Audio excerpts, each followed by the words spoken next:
welcome back to Spinning Iris.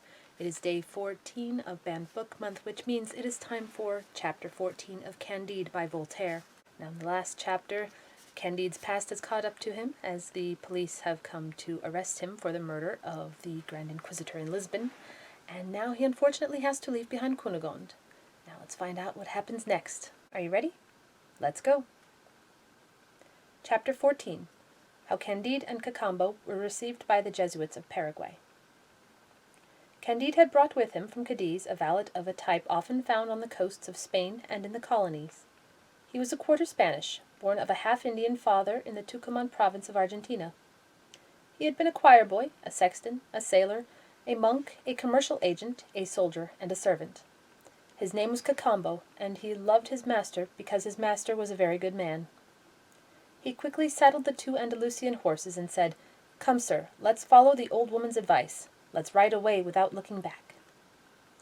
Candide shed tears.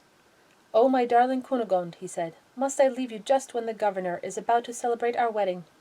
I've brought you so far from home, Cunegonde. What will become of you now?" "She'll become whatever she can," said Cacambo. "Women always manage to find something to do with themselves. God looks after them. Let's go." "Where are you taking me?" asked Candide. "Where are we going? What will we do without Cunegonde?" "By St. James of Compostela," said Cacambo, "you were going to fight against the Jesuits. Let's go and fight for them. I know the roads. I'll take you to their kingdom, and they'll be glad to have a captain who knows the Bulgar drills.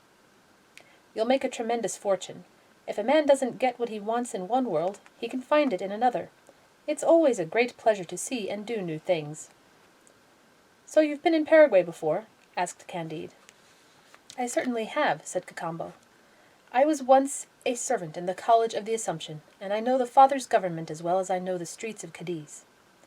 Their government is a wonderful thing. The kingdom is already more than 750 miles across, and it's divided into 30 provinces. The Fathers have everything, the people nothing. It's a masterpiece of reason and justice. I don't know of any one as divine as the Fathers. Over here they wage war against the King of Spain and the King of Portugal, and in Europe they're the confessors of those same kings. Here they kill Spaniards, in Madrid they send them to heaven. I find the whole thing delightful. Come with me, you're going to be the happiest man in the world. How glad the Fathers will be when they learn that a captain who knows the Bulgar drills has come to them." As soon as they reached the first border post, Cacambo told the guard that a captain wished to speak to the commandant. Word was sent to headquarters. A Paraguayan officer hurried to the feet of the commandant to tell him the news.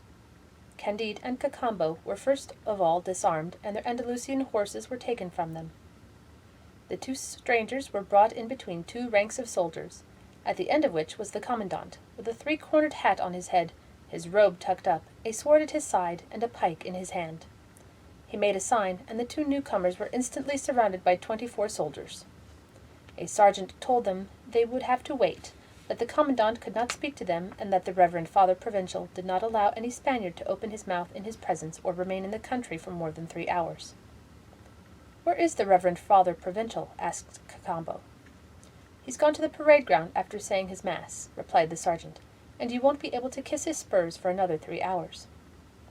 "But," said Cacambo, "my captain and I are starving, and he's not a Spaniard, he's a German.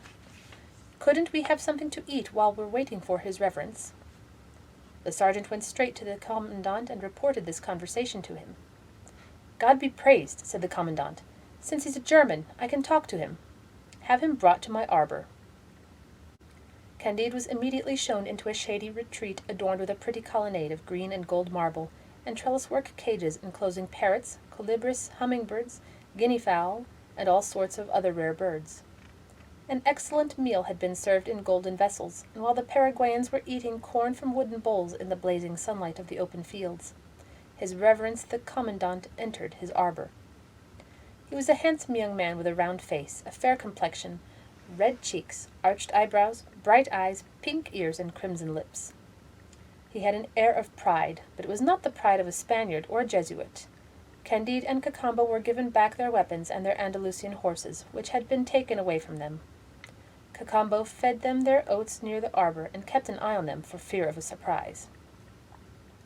After Candide had kissed the hem of the commandant's robe, they sat down to table. "So you're a German," said the Jesuit in that language. "Yes, Reverend Father," said Candide. As they spoke these words, they looked at each other in amazement, and with uncontrollable emotion.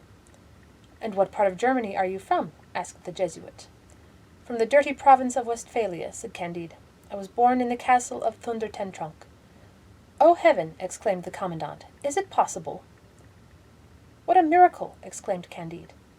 "Is it really you?" said the commandant. "It can't be possible," said Candide. They both fell back in astonishment, and they embraced each other and shed torrents of tears. "What, is it really you, Reverend Father? You, the brother of my fair Cunegonde? You who were killed by the Bulgars? You, the son of my lord the Baron? You, a Jesuit in Paraguay? This world is a strange place, there's no denying it. Oh, Pangloss, Pangloss, how happy you'd be if you hadn't been hanged!"